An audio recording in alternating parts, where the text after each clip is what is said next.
लोग मेरे साथ 4-5 बार पढ़ लो, याद हो जाएगा। हाँ, मैं पढ़ाने जा रहा हूँ। साइन थीटा बराबर, मेरे साथ पढ़ते, साइन थीटा बराबर कॉस थीटा बराबर, पहले लंब कर्ण आधार याद कर लो, लंब कर्ण आधार। साइन थीटा बराबर लंब बटे कॉस थीटा बराबर टेन थीटा बराबर साइन थीटा बराबर कॉस थीटा बराबर सेक। जल्दी जल्दी पढ़ो, याद नहीं कर, पढ़ नहीं पा रहे तुम। अब हम लोग चलते हैं इसमें, ये फॉर्मूला से साइन थीटा बराबर लंब बटे कर्ण कॉस थीटा बराबर आधार बटे कर्ण कॉस थीटा बराबर आधार बटे लंब सेक थीटा बराबर कर्ण बटे आधार कॉस थीटा बराबर कर्ण बटे लंब। लाल बटे कक्का, ये मेन है, इसको याद रखिए। इसके बाद अगर कोई एक चित्र दे दे,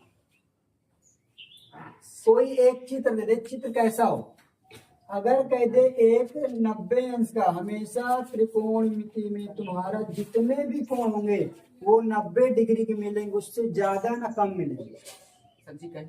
त्रिकोणमिति में जो चतुर्थांश होता है, एक चतुर्थांश 90 अंश का कोण बनाता है, इसी चतुर्थांश के अंदर हम लोग एरिया निकालते हैं।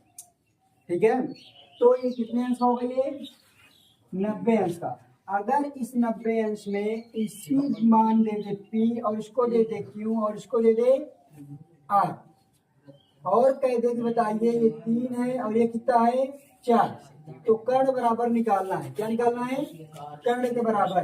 तो हम लोग कर्ण का मतलब होता है ये क्या होता है, इसे बोलते हैं कर्ण, इसे क्या बोलते हैं आधार, इसे क्या बोलते हैं लंब, अर्थात इसे बोलते हैं हाइपोटेनियस, इसे बोलते हैं बेस, इसे बोलते हैं परपेंडिकुलर। तो कर्ण को बोलते हैं हाइपोटेनियस, इसे बोलते हैं बेस, इसे बोलते हैं परपेंडिकुलर।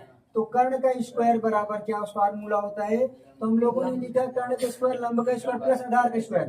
तो हम लोग कर्ण को शॉर्ट फॉर्म में k का स्क्वायर l का स्क्वायर प्लस a का स्क्वायर लिख सकते हैं। तो कर्ण का स्क्वायर बराबर लिख सकते हैं PR का स्क्वायर। क्या ये PR का स्क्वायर। लंब को हम लोग लिख सकते हैं PQ का स्क्वायर और आधार को लिख सकते हैं QR का स्क्वायर। तो हमें PR का स्क्वायर निकालना है, तो क्या हो जाएगा, PQ का मान कितना है 3 का स्क्वायर और QR का मान कितना है 4 का स्क्वायर। तो PR का स्क्वायर 3 त्रिका 4 चौको 16। तो जब PR का स्क्वायर निकालेंगे तो 16 9 कितना हो जाएगा 25। तो जब कोई भी संख्या इधर स्क्वायर में होता है, जब उसको हम लोग बराबर के आगे ले जाते हैं तो किस में हो जाता है, रूट में। अब बताइए रूट 25 किसका वर्ग है 5 का, अर्थात हमें कर्ण हाइपोटेनियस कितना मिल गया 5। ये तुम्हारे पूरे एक्सरसाइज में पहली एक्सरसाइज ऐसे मिलेगी। दूसरा नंबर ये है कि अगर दे दिया जाए कि tan थीटा बराबर, और छोटा ही साइन थीटा ही लेता हूँ, अगर कह दिया जाए साइन थीटा बराबर 12/13, क्या कह दिया जाए साइन थीटा बराबर 12/13, तो कॉस थीटा निकालिए। क्या निकालिए कॉस थीटा। अब हमारे पास ना तो त्रिभुज दिया है ना तो कुछ वैल्यू दिया, केवल यदि साइन थीटा बराबर 12/13 तो क्या निकालिएगा कॉस थीटा।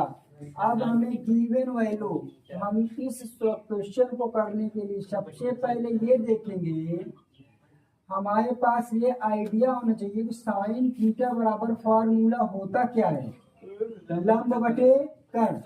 अब ये लंब बटे कर्ण मिलेगा कहाँ, इसका मतलब एक हम लोग ट्रायंगल बनाएंगे, इस ट्रायंगल में लंब क्या होता है ये होता है, कर्ण क्या होता है ये होता है। अब इसका मतलब हमें ए बी और इसको मान लेते हैं सी, तो लंब ये मिल गया कर्ण ये मिल गया, तो हमें निकालना क्या था कॉस थीटा, और कॉस थीटा बराबर क्या होता है आधार बटे कर्ण। तो आधार मिलेगा कहाँ इसी त्रिभुज में, तो आधार निकालने के लिए कौन सा फार्मूला का प्रयोग करेंगे पाइथागोरस। इसे कौन सा फार्मूला बोलते, किसका फार्मूला ये पाइथागोरस। पाइथागोरस का फार्मूला क्या होता है, कर्ण का स्क्वायर बराबर लंब का स्क्वायर प्लस आधार का स्क्वायर। तो देखिए कर्ण का मतलब क्या है AC क्या है, AC। लंब का मतलब क्या है, AB। और प्लस आधार का मतलब क्या है, BC का स्क्वायर है। तो AC का मान कितना दिया है, 13 का स्क्वायर। AC का मान कितना दिया है, 13। AB का मान कितना दिया है, 12 का स्क्वायर। BC का मान क्या करना है, निकालना है। जो निकालना है उसको पढ़ा रहने दो। 13 का स्क्वायर कितना, 13 को 13 में गुणा करेंगे तो 159 कौन बोला, 169। और 12 की स्क्वायर करेंगे तो 144 प्लस BC का स्क्वायर। तो 13 का 13 में गुणा करेंगे तो 169। इधर ये प्लस इधर आएगा, बराबर कितना हो जाएगा, BC का स्क्वायर पड़ा रहेगा। 169 में से 144 गए कितना बचेगा, 25। कितना बचेगा, 25। तो BC इधर स्क्वायर इधर किस में आएगा, रूट में आएगा। तो BC किसका मान हो रहा है, रूट से। BC मान कितना आ गया, 5। कितना आ गया, 5।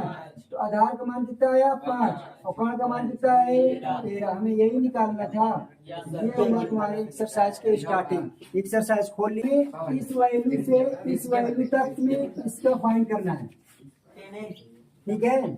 तो हमको ये पता है कि tan A बराबर फार्मूला होता क्या है। अब ए थीटा के स्थान पे तो क्या आ गया, कोण ए। यहाँ tan थीटा आ सकता, tan फाई आ सकता, tan B आ सकता, tan C आ सकता, tan D आ सकता। यहाँ पास थीटा के स्थान पे कोई भी कोण आ सकता है, A B C के स्थान, इसके अलावा कुछ भी। तो tan थीटा बराबर देखो लंब बटे कर्ण में क्या होता है, लंब बटे क्या होता है, तो और cos थीटा बराबर क्या होता है, थीटा के स्थान पर हम लोग क्या ला रहे हैं, ए। क्या होता है, आधार बटे कर्ण। तो चलिए हमें आधार तो मिल गया, कर्ण तो मिल गया, लेकिन लंब तो मिला नहीं है। तो लंब निकालें कहाँ से, इस फार्मूला से। तो हमें ये पता है कि कर्ण का स्क्वायर बराबर फार्मूला होता है लंब का स्क्वायर प्लस आधार का स्क्वायर। तो कर्ण के बराबर कितना दिया, कर्ण के स्थान पे 13। कितना दिया है, 13। और देखो लंब के आधार पर, लंब के स्थान पे कुछ नहीं है, तो आधार के स्थान पे कितना दिया है, 5 का स्क्वायर। 13 के स्क्वायर करेंगे, 13 13 में 169। एल का स्क्वायर 5 25, 169। ये इधर प्लस इधर आएगा, बराबर एल का स्क्वायर 125। 69 में 25 जाएंगे कितना बचेगा, 100। एल का स्क्वायर जब हम लोग इसको सीधा करेंगे तो एल का स्क्वायर बराबर हम लोग इसको सीधा कर लिया। तो एल इधर स्क्वायर इधर किस में आएगा, रूट में। एल किसका स्क्वायर है, 12। अर्थात लंब का बराबर, तो tan A, हमें tan A का मान निकालना था। तो tan A बराबर लंब बटे आधार, लंब का मान कितना आ गया, 12। आधार कितना दिया है, 5। तो 5 बटे 12 क्या हो गया, 12 बटे 5 क्या हो गया, आंसर। cos A बराबर A अपान में B। तो tan A का मान ज्ञात करना, ठीक है। मान ज्ञात करें तो cos A, तो cos थीटा बराबर इसी से तुलना कराओ। आधार बटे क्या होता है, कर्ण। तो मैं A अपॉन में क्या लिख दूं, आधार बटे कर्ण। और tan A बराबर क्या होता है भाई, L अपॉन में A। तो लंब बटे आधार होता है। और इतना करने के बाद हम लोग एक ट्रायंगल बना लें। क्या बना लें, हर बार बना लीजिए। इसका नाम ए बी सी कुछ भी रख दो। अब ए बी सी कुछ भी रखने का मतलब ये नहीं, कुछ भी रख दो। जो कोण दिया हो यहाँ cos ए है तो वो ए यहाँ रख दो। अगर cos बी होता तो बी यहाँ रख देते, सी होता तो सी यहाँ रख देते, ठीक है। तो जो 90 अंश का कोण होगा वही थीटा का मान का काम करेगा। तो cos के बराबर आधार बटे कर्ण। आधार कितना दिया है, ए। कर्ण कितना दिया है, बी। दिया कि नहीं दिया है। अब हमें tan थीटा, tan निकालना, लंब निकालना है, ये वाला निकालना है। तो पाइथागोरस तो पाइथागोरस कहाँ चले गए? ऊपर। ये है। तो कर्ण का स्क्वायर बराबर क्या होता है? लंब का स्क्वायर प्लस आधार का स्क्वायर। तो यहाँ लंब का मतलब क्या है? AC का स्क्वायर। लंब का सॉरी कर्ण का स्क्वायर का मतलब क्या है? BC का स्क्वायर। लंब का स्क्वायर का मतलब क्या है? AC के स्क्वायर। आधार का मतलब क्या है? AB के स्क्वायर। तो लंब का कर्ण का मान कितना दिया है? B का स्क्वायर। अब AC का मान हमको क्या करना है? निकालना है। AB का मान कितना दिया है? A। तो B स्क्वायर इधर प्लस इधर आएगा माइनस में AC की स्क्वायर, इसको सीधा करेंगे तो B square minus A square. AC इधर स्क्वायर में इधर किस में जाएगा? रूट में। उसके बाद हमारा ये क्या हो जाएगा? आंसर। तो ये क्या आ गया? AC। हमें निकालना क्या था? tan। क्या निकालना था? tan बराबर क्या होता? लंब बटे, तो लंब कितना आ गया? रूट में B square minus A square. तो लंब के स्थान पे कितना लिखेंगे? रूट में B square minus A square. अपान में क्या है? आधार। तो आधार का मान कितना है? A। इसके बाद क्या करेंगे हम लोग? आंसर हो गया। बहुत इजी क्वेश्चन, थोड़ा सा दिमाग लगाइए, अपने हल्का सा दिमाग लगाना है। सबसे पहले गिवन डेटा क्या दिया? क्या है? कॉस A हमें दिया 3/5। इसके अलावा कॉस थीटा बराबर, अर्थात थीटा के स्थान पे क्या है? कॉस थीटा बराबर होता आधार बटे कर्ण। तो A/K, ठीक है। और निकालना क्या है हमको? Sine A। क्या निकालना है? A। तो साइन A बराबर क्या होता? लंब बटे कर्ण। आधार बटे कर्ण दिया है, लंब बटे कर्ण निकालना है। तो आधार और कर्ण दिया, तो लंब कहाँ से आएगा? पाइथागोरस।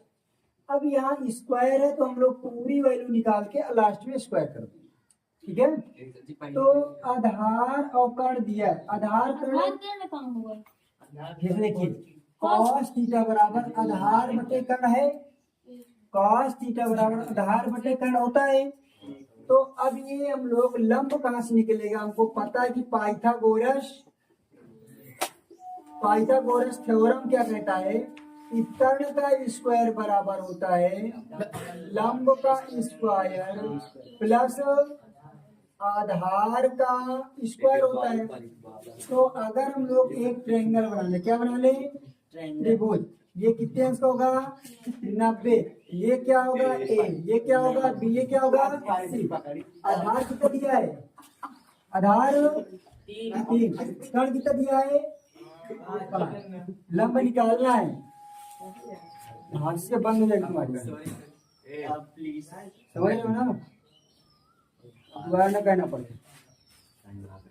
तो कर्ण का स्क्वायर, कर्ण बराबर कितना दिया है? देखो 5 का स्क्वायर, ठीक है। लंब बराबर क्या दिया है? नहीं दिया ना, तो लंब को L लिख देता हूँ, ठीक है। आधार क्या दिया है? 3 का स्क्वायर। अब तुम्हें ये लिखना हो तो कर्ण को हम लोग लिख सकते हैं BC। कर्ण को क्या लिख सकते हैं? BC का स्क्वायर। लंब को लिख सकते हैं AC का स्क्वायर। और आधार को लिख सकते हैं AC का स्क्वायर। तो 5×5 25। लंब को हमने क्या लिखा? AB का स्क्वायर। और 3 त्रिका 9। श्वेता तुमने इसको जोड़ दिया, इधर प्लस इधर आएगा माइनस। 25 में से 9 गए 16। अब इसको हम लोग क्या कर लेंगे? सीधा कर लेंगे। तो इधर AB इधर रूट इधर जाएगा, तो AB किसका स्क्वायर है? 4। तो इसका मतलब लंब कितना आ गया? 4। हमें निकालना क्या है? Sine square A। क्या होता है? लंब बटे कर्ण। यहाँ स्क्वायर लगा तो हम लोग यहाँ क्या लगा देंगे? स्क्वायर। तो लंब का मान कितना आया? 4। कर्ण का मान कितना आया? 5। इतना स्क्वायर करेंगे 4 चौक 5×5 25। हमें क्या निकालना था? यही वैल्यू, आंसर होगा। यस सर, ये तो मुझे आया समझ में? हाँ आया सीमा?